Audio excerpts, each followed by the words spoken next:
नमस्कार साथियों। हमारे YouTube चैनल हिंदी ज्ञान प्रकाश में एक बार फिर से आपका बहुत बहुत स्वागत है।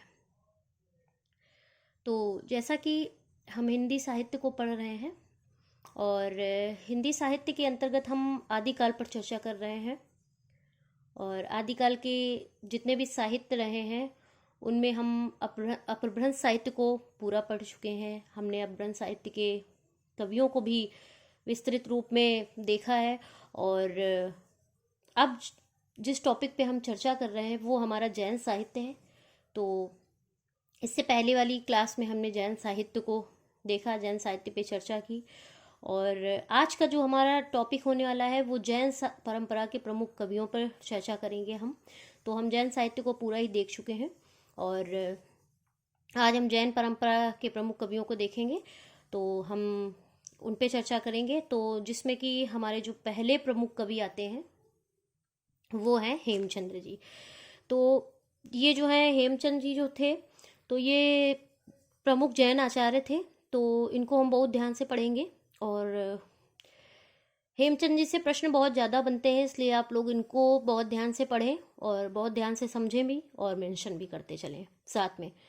तो आइए चलते हैं हम लोग हेमचंद जी के विषय पर चर्चा करते हैं। हेमचंद जी की क्या क्या रचनाएं रही हैं और ये इनकी रचनाएं क्या क्या थी, कौन कौन सी प्रसिद्ध रचनाएं, किस किस रचनाओं में कितने भाग थे, कितने अध्याय थे, तो उन सभी चीज़ों विषयों पर हम आज चर्चा करने वाले हैं। तो चलिए देखते हैं। जो हमारे हेमचंद जी हैं जैन परंपरा के प्रमुख कवि माने जाते हैं। तो इनका जो समय रहा है वो 1088 के लगभग, तो लगभग से जैसा कि हम बताते हैं कि लोग अनुमान लगाकर इनका समय जो है इसमें डिबेट रहा है। तो 1088 जो निश्चित समय इसको हम नहीं कह सकते, लेकिन जो माना गया है हिंदी साहित्य के अनुसार जो इसकी समयावधि है वो 1088 के लगभग का समय माना जाता है। तो आप इसी के साथ चलेंगे, इसी समय के साथ। और ये क्या है, हिंदी साहित्य के प्रसिद्ध जैन आचार्य माने जाते हैं। हेमचंद जी जो हैं वो हिंदी साहित्य के प्रसिद्ध जैन आचार्य माने जाते हैं। और जो गुजरात के राजा जयसिंह थे, गुजरात के राजा जयसिंह, उनके भतीजे कुमारपाल के यहाँ इनका सम्मान था। ऐसा माना जाता है कि जो गुजरात के राजा जयसिंह थे उनके जो भतीजे थे कुमारपाल, उनसे इनके मित्र भी थे। गुजरात के राजा जयसिंह के भतीजे कुमारपाल और ये हेमचंद जी, इनमें मित्रवत व्यवहार था। तो इस तरह से इनके यहाँ गुजरात के राजा जयसिंह के भतीजे कुमारपाल के यहाँ इनका सम्मान था। और ये हेमचंद जी जो हैं ये प्राकृत के पारणी भी कहे जाते हैं। तो ये जो हमारा पॉइंट है, तो ये हमारा मेन पॉइंट है, आप लोग इसको हाईलाइट कर लें कि प्रश्न यहाँ से बनता है कि प्राकृत के पारणी कौन कहे जाते हैं, कौन कवि कहे जाते हैं। तो हमारे हेमचंद जी जो हैं वो प्राकृत के पारणी कहे जाते हैं। और इनकी जो रचनाएं रही हैं, तो अभी तो हम इनकी रचनाओं को सिर्फ देखेंगे, फिर एक एक डिटेल में इनकी रचनाओं को पढ़ेंगे। तो सबसे पहले इनकी जो रचना रही है सिद्ध हेमचंद्र शब्दानुशासन। अब देखिए यहाँ पे जो इनका नाम आता है सिद्ध हेम, तो आप यहीं से समझ जाइए सिद्ध हेमचंद, यहाँ पे इनका पूरा पूरा नाम दे दिया गया है। तो आप यहाँ से समझ जाएंगे कि ये हेमचंद जी की ही रचना है। तो सिद्ध हेमचंद शब्दानुशासन, तो मुझे लगता है इसमें इस रचना को याद करने में आप लोगों को बिल्कुल भी कठिनाई नहीं होगी, क्योंकि इस रचना में इनका पूरा पूरा नाम दिया गया है। तो सिद्ध हेमचंद शब्दानुशासन, अभी हम इस पर डिटेल में बात करेंगे। और इनकी जो नेक्स्ट रचना है वो है देसी नाममाला और नेक्स्ट कुमारपाल चरित। तो इस तरह से इनकी जो रचनाएं हैं, तो जो इन तीनों पे हम डिटेल में बात करेंगे, इन तीनों रचनाओं पे। तो जो पहली इनकी प्रमुख रचना है वो सिद्ध हेमचंद्र शब्दानुशासन। अब देखिए इस रचना के कितने भाग हुए। ये रचना जो है 5 भागों में विभाजित हुई। ये रचना के प्रमुख 5 भाग थे और इसमें अध्याय कितने थे, भाग जो थे वो 5 भाग थे और अध्याय जो थे वो 8 अध्याय थे। इस रचना में 5 भाग थे और 8 अध्याय थे। अच्छा, एक चीज आप लोग और बहुत ध्यान से समझेंगे कि अध्याय 8 थे और प्रत्येक अध्याय के 4-4 भागों में विभक्त है। इनके जो रचना है सिद्ध हेमचंद्र शब्दानुशासन, इस रचना में कितने भाग हैं, प्रमुख भाग 5 और अध्याय कितने हैं, 8। और इनके 8 अध्यायों में से प्रत्येक अध्याय में एक एक अध्याय 4-4 भागों में विभक्त है। तो 8 अध्यायों में एक एक अध्याय, हर प्रत्येक अध्याय जो है वो 4-4 भागों में विभक्त है। तो आप लोग इसकी संख्या जरूर याद रखेंगे, क्योंकि संख्या से ही प्रश्न बनते हैं कि इनकी रचना में कितने भाग थे, कितने अध्याय थे, और इनके प्रत्येक अध्याय में कितने भागों में विभक्त। तो 4-4 भागों में विभक्त है। इतना क्लियर है। अब देखिए इनकी रचना, जो ये ग्रंथ है इनका, सिद्ध हेमचंद्र शब्दानुशासन, इसमें कुल सूत्र कितने थे? तो ये प्रश्न आपके लिए मोस्ट इंपॉर्टेंट क्वेश्चन बनता है, ये प्रश्न जरूर आता है। तो इनकी रचना में कुल सूत्र कितने थे? अब यहाँ से बात खत्म नहीं हुई कि 4, 6, 8, 5 यानी 4685 कुल सूत्र कितने थे? 4685 सूत्र थे। तो सिर्फ इतना ही नहीं, इसमें ये जो 4685 इनके कुल सूत्र थे, ये भी 2 भाषाओं में थे। कुछ सूत्र संस्कृत भाषा में और कुछ प्राकृत में थे। तो जो संस्कृत में थे उसकी संख्या अलग है, और जो प्राकृत भाषा में थे उनको उसकी संख्या अलग है। तो आप इन दोनों की भी संख्या आपको याद रखनी होगी।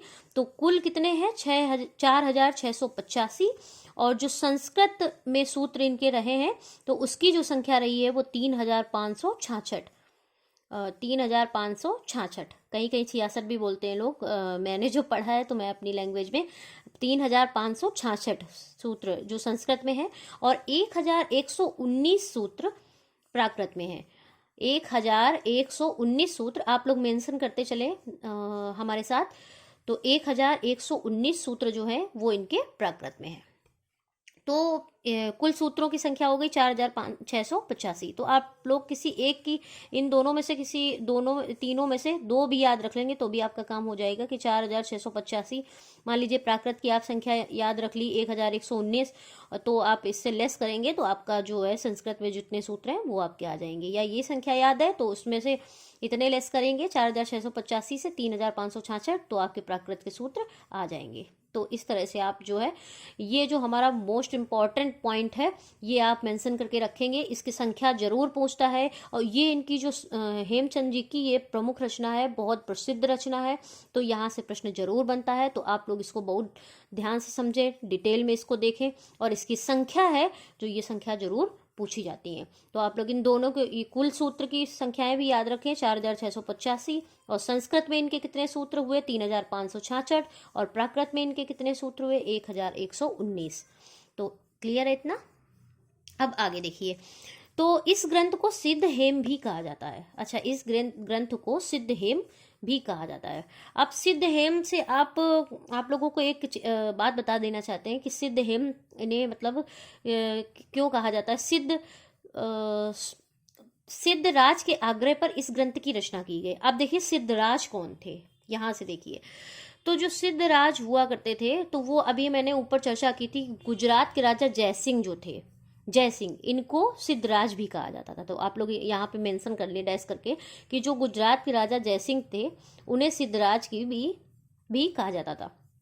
तो वही जयसिंह के, गुजरात के राजा जयसिंह यानी जिन्हें सिद्धराज कहा जाता था, उनके आग्रह पर, उनकी आज्ञा पर इस ग्रंथ की रचना हुई। किस ग्रंथ की? सिद्ध हेम, यानी कि जिसको सिद्ध हेमचंद्र का जो शॉर्टकट नाम है, इस ग्रंथ को सिद्ध हेम कहा गया।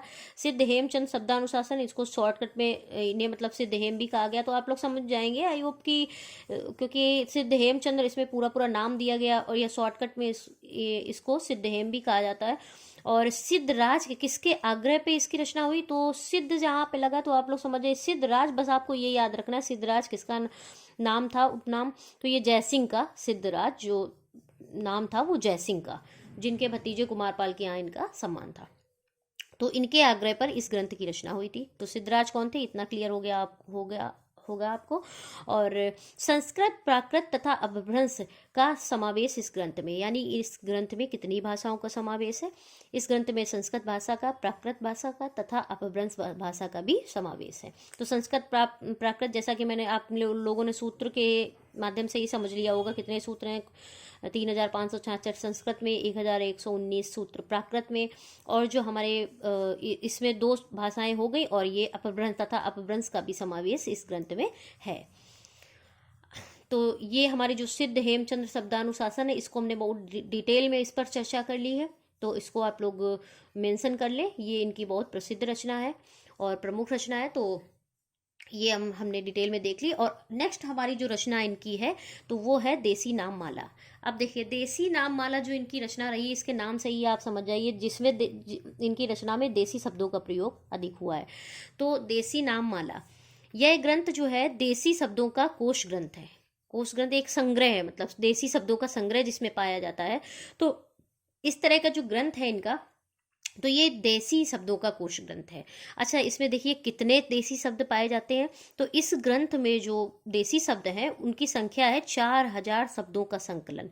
यानी इनके इस ग्रंथ में हेमचंद्र जी के देसी नाम माला जो ग्रंथ इनका हुआ है, इनके इस ग्रंथ में जो देसी शब्दों की संख्या रही है वो 4000 शब्दों का संकलन इसमें है। तो आप लोग ये बहुत मतलब मोस्ट इम्पॉर्टेंट ये भी क्वेश्चन यहाँ से भी बनता है, इस रचना में यहीं से क्वेश्चन बनता है कि इसमें 2 ही पॉइंट प्रमुख है, वही 2 ही पॉइंट जो मेन है वही पॉइंट मैंने लिए हुए हैं, ताकि आप लोगों को ज़्यादा फालतू का कुछ ना पढ़ना पड़े। जितना हमारे क्वेश्चन से रिलेटिव टॉपिक है और तत्व है, प्रमुख तत्व है, तो वही हमने तथ्य सारे आप लोगों को संग्रहित करके आपके सामने समक्ष रखे हैं। तो इस तरह से तो ये ग्रंथ देसी शब्दों का एक कोश ग्रंथ है और इसमें देसी शब्द की संख्या कितनी है, 4000 शब्दों का संकलन है। अच्छा, इनकी ये जो रचना है देसी नाम माला, इसको प्रकाशित किसने करवाया था, तो इस पर चर्चा भी कर लेते हैं। तो इसको जो प्रकाशित करवाया था तो वुल्हर एवं पिशेल ने इसको प्रकाशित करवाया था। तो आप लोग इनका जो नाम है ये भी आप लोग मेंशन कर ले, वुल्हर एवं पिशेल जी ने इसे प्रकाशित करवाया था। किस सन में, 1800 ईस्वी में, 1880 ईस्वी में इसको प्रकाशित करवाया। वुल्हर एवं पिशेल ने इसको 1880 ईस्वी में प्रकाशित करवाया। तो इतना क्लियर हो गया होगा। देसी नाम माला इनकी जो रचना है उसमें देसी शब्दों का कोश ग्रंथ है। और कितने देसी शब्द हैं, तो 4000 शब्दों का संकलन है देसी शब्दों का। और इसको प्रकाशित किसने करवाया, वुल्हर तथा पिशेल ने इसको प्रकाशित करवाया। किस सन में करवाया, 1880 में। तो आप लोग इसकी समय भी याद रखेंगे। तो ये हमारी इनकी जो देसी नाम माला है इस पर भी हमने चर्चा कर ली। और 2 ही पॉइंट इसमें मेन है, 2 ही यहीं से प्रश्न बनता है, तो मैंने आपको बता दिया है। और नेक्स्ट इनकी जो रचना है हमारी, तो वो है कुमारपाल चरित। तो कुमारपाल चरित, अब इसका समय क्या रहा है, तो 1089 से 1173 ईस्वी के लगभग का जो समय रहा है वो इनकी इस रचना का समय रहा है। कुमारपाल चरित का जो समय रहा है 1089 से लेकर के 1173 के लगभग का समय माना जाता है। और इसमें कुल कितने, इनकी इस रचना में कुल कितने सर्ग थे, तो 20 सर्ग इनकी इस रचना में 20 सर्ग थे। और प्रथम जो 12 सर्ग थे वो संस्कृत में। अच्छा, अब इसमें भी देखिए आप लोग, जैसे इनके सिद्ध हेमचंद शब्दानुशासन में जो रचना थी तो इसमें जो कुल सूत्र थे 4685, और सूत्रों में संस्कृत में कितने थे, प्राकृत में कितने थे, तो उसकी संख्या मैंने आपको बताई।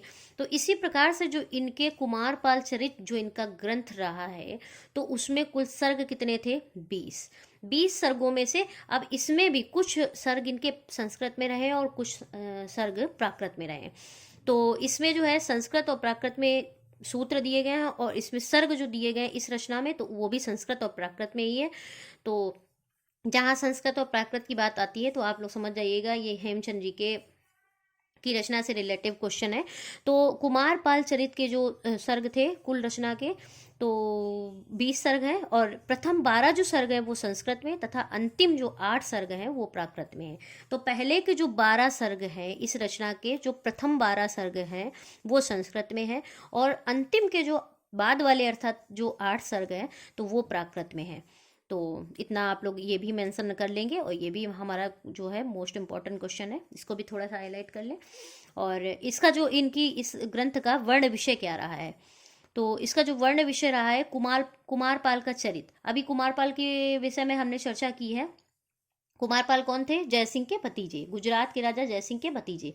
अभी मैंने आपको ऊपर बताया कि यहाँ इनका सम्मान था, तो कुमारपाल कौन है, जयसिंह के भतीजे हैं। तो इसमें क्या इन्होंने किया है कि कुमारपाल का चरित तथा गुजरात के चालुक्य वंशीय शासकों का विस्तृत इतिहास इसमें मिलता है। तो ये भी आपका जो पॉइंट है, मैंने सारे पॉइंट ही आपके जो है मेन ले रखे हैं ताकि आपको कोई दिक्कत ना हो। और सारे पॉइंट अपने आप में, एक एक पॉइंट अपने आप में बहुत महत्वपूर्ण है, तो आप लोग इसको ध्यान रखें, हाईलाइट कर ले और जो है मेंशन भी कर ले। तो इनका वर्ण विषय क्या रहा, कुमारपाल का चरित तथा गुजरात के चालुक्य वंशी, जो गुजरात के चालुक्य वंशी शासक हुआ करते थे, उसका विस्तार से वर्णन इतिहास में मिलता है इनके इस ग्रंथ में। और इस ग्रंथ को और क्या कहा जाता है, तो इस ग्रंथ को द्वयाश्रय ग्रंथ भी कहा जाता है। तो आप लोग इसे भी मेंशन कर ले, इस ग्रंथ को द्वयाश्रय ग्रंथ भी कहा जाता है। तो ये जो कुमारपाल के बारे में इतना क्लियर हो गया होगा आप लोगों को। आई होप कि कहीं कोई प्रॉब्लम नहीं आएगी, मैंने बहुत अच्छे से बता दिया है, तो आप लोग मेंशन भी करते चलें। तो कुमारपाल चरित्र जो है वो भी हमने पूरा डिटेल में देख लिया है। और अब हम जो सिद्ध हेमचंद के बारे में जो प्रमुख कथन है, हम उस पर भी थोड़ी सी चर्चा कर लेंगे कि इनके बारे में किसके क्या कथन रहे हैं। तो इनके बारे में क्या कहा गया कि सिद्ध हेम में पता नहीं कहाँ कहाँ से मधुकोश एकत्र किया है। अब देखिए, जो मधुकोश शब्द है, इसका हेमचंद से जो है क्या वो है, तो आप लोग इसको मधुकोश शब्द को याद रखेंगे कि सिद्ध हेम में पता नहीं कहाँ कहाँ से मधुकोश एकत्र किया है कि एक चोटी का व्याकरण और इस कोटि का सहृदय अत्यंत विरल संयोग है। इस मधुकोश में जैनियों के नैतिक उपदेश भी हैं और रीतिकालीन नायिकाओं के पूर्व रूप भी, वीर दरपोतियां भी हैं और सौंदर्य एवं प्रेम की सहज काव्योक्तियां भी। तो ये कथन किसका है कि बच्चन सिंह का। डॉक्टर बच्चन सिंह जी क्या कहना चाह रहे हैं कि सिद्ध हेम में पता नहीं कहाँ कहाँ से मधुकोश एकत्र किया है। तो जो डॉक्टर बच्चन सिंह जी हैं, इन्होंने सिद्ध हेमचंद्र को मधुकोश की संज्ञा भी दी है। मतलब इनका जो ग्रंथ रहा है हेमचंद जी का, सिद्ध हेमचंद, तो इसको जो है मधुकोश की भी संज्ञा दी है। तो उन्होंने जहाँ मधुकोश की बात आती है तो डॉक्टर बच्चन सिंह द्वारा सिद्ध हेमचंद जी को ये संज्ञा दी गई है मधुकोश की। तो ये कथन जो है डॉक्टर बच्चन सिंह का ही है। तो आप लोग समझ जाएंगे, मधुकोश शब्द डॉक्टर बच्चन सिंह के द्वारा दिया गया है, सिद्ध हेमचंद को दिया गया है। तो एकत्र किया कि एक चोटी का व्याकरण और इस कोटि का सहृदय अत्यंत विरल संयोग है। इस मधुकोश में जैनियों के नैतिक उपदेश भी हैं और रीतिकालीन के नायिकाओं के पूर्व रूप भी, वीर दर्पोतियां भी हैं और सौंदर्य एवं प्रेम की सहज काव्योक्तियां भी। तो ये कथन किसका रहा है, डॉक्टर बच्चन सिंह का कथन रहा है। और डॉक्टर बच्चन सिंह ने सिद्ध हेम को मधुकोश की संज्ञा दी है। अब जो इनका इतना क्लियर हो गया होगा, तो डॉक्टर बच्चन सिंह ने सिद्ध हेम को किसकी संज्ञा दी है, मधुकोश की संज्ञा दी है। यहाँ पे भी मधुकोश, जो कथन में मधुकोश आता है शब्द, तो भी आप समझ जाइए डॉक्टर बच्चन सिंह का कथन है किसके बारे में है, सिद्ध हेमचंद के बारे में है। और डॉक्टर बच्चन सिंह ने सिद्ध हेम को मधुकोश की संज्ञा दी है। तो इतना क्लियर हो गया। अब एक इनकी रचना और है जिसके बारे में थोड़ी सी बात करेंगे कि इसमें कितने अलंकार ग्रंथ हैं। वैसे ज़्यादा बाकी सब पे हमने जो प्रमुख रचनाएं हैं उन पे हमने डिटेल में चर्चा कर ली है, और ये जो हम इनकी रचना रही है तो इस पे हम थोड़ा शॉर्टकट में संक्षिप्त में बात करेंगे, कह सकते हैं। तो जो इनकी रचना रही है काव्यानुशासन, तो ये जो इनकी रचना रही है इसमें सिर्फ अलंकारों की बात करते हैं कि कितने अलंकार। ये एक अलंकार ग्रंथ है। काव्यानुशासन जो इनका ग्रंथ रहा है ये अलंकार ग्रंथ है। और इसमें कुल कितने अध्याय थे, तो इसके जो अध्याय कुल थे तो वो 8 अध्याय थे। और सूत्र कितने थे, तो 208 अध्याय, 8 कुल अध्याय 8, सूत्र 208। तो आप लोग इसे थोड़ा सा मेंशन कर लें क्योंकि ये इनकी बहुत महत्वपूर्ण रचना नहीं है, लेकिन इसमें सिर्फ ये एक अलंकार ग्रंथ है। और इसमें कुल अध्याय कितने हैं, 8, और सूत्र कितने हैं, 208। तो आप लोग इतना ही मेंशन कर लेंगे, इतने में ही आपका जो प्रश्न बनेगा इसी से बनता है और ज़्यादा नहीं। तो आई होप कि आप लोग सिद्ध हेमचंद्र को अच्छे से, इनकी रचना को समझ पाए। हेमचंद्र जी के बारे में मैंने डिटेल से बता दिया आप लोगों को, और इनकी जो रचना है सिद्ध हेमचंद शब्दानुशासन उसके बारे में बता दिया। और इनके बारे में जो डॉक्टर बच्चन सिंह का जो कथन रहा है तो वो भी मैंने आपको बता दिया। और डॉक्टर बच्चन सिंह ने इन्हें किसकी संज्ञा दी है, तो मधुकोश की संज्ञा इन्हें दी है। तो इनकी जो 4 रचनाएं हैं इनमें 3 मैंने डिटेल में पढ़ा दी है, और एक जो ये काव्यानुशासन है इसमें यहीं से, इसमें जो 2 ये प्रमुख तथ्य हैं तो वो मैंने आपको बता दिए कि यह एक अलंकार ग्रंथ है और कुल अध्यायों की संख्या 8 है, और सूत्र इसमें जो रहे हैं वो 208 है। तो आप लोग हेमचंद जी के बारे में अच्छे से समझ पाए होंगे। और नेक्स्ट जो इनकी रचना है तो मुझे लगता है अभी 3-4 कवि और हैं। तो आज जो है, आज का समय मैं इतना ही रखती हूँ आज सिद्ध हेमचंद के बारे में। बाकी के जो प्रमुख जैन आचार्य रहे उन पे हम कल के पार्ट में चर्चा करेंगे। तो आज के लिए इतना ही। तो बहुत बहुत धन्यवाद आप सभी का। तो अगर वीडियो अच्छा लगता है आप लोगों को तो आप वीडियो को लाइक करें, हमारे चैनल को सब्सक्राइब करें और शेयर करना बिल्कुल भी मत भूलिए, ताकि ज़्यादा से ज़्यादा लोगों के पास ये वीडियो पहुंच सके और सभी लोग क्योंकि इसमें कोई आपकी फीस नहीं लग रही है, कुछ भी नहीं लग, फ्री में आपको ये वीडियो मिल रहा है, तो हम मेहनत कर रहे हैं, तो आप कहीं ना कहीं आप लोगों का भी फर्ज बनता है कि एक शेयर कर देंगे आप लोग, जितना ज़्यादा से ज़्यादा शेयर करेंगे तो उतना ही सबके पास ये जो बच्चे हैं, कुछ बच्चे ऐसे हैं जो आर्थिक परिस्थितियों के कारण नहीं पढ़ सकते हैं, क्लास नहीं ले सकते हैं, पेड कोर्स नहीं खरीद सकते हैं, तो उन्हें भी ये लाभ मिल सके। तो बहुत बहुत धन्यवाद आप सभी का। वीडियो को लाइक करें, चैनल को सब्सक्राइब करें और हमारी वीडियो को शेयर करें। बहुत बहुत धन्यवाद।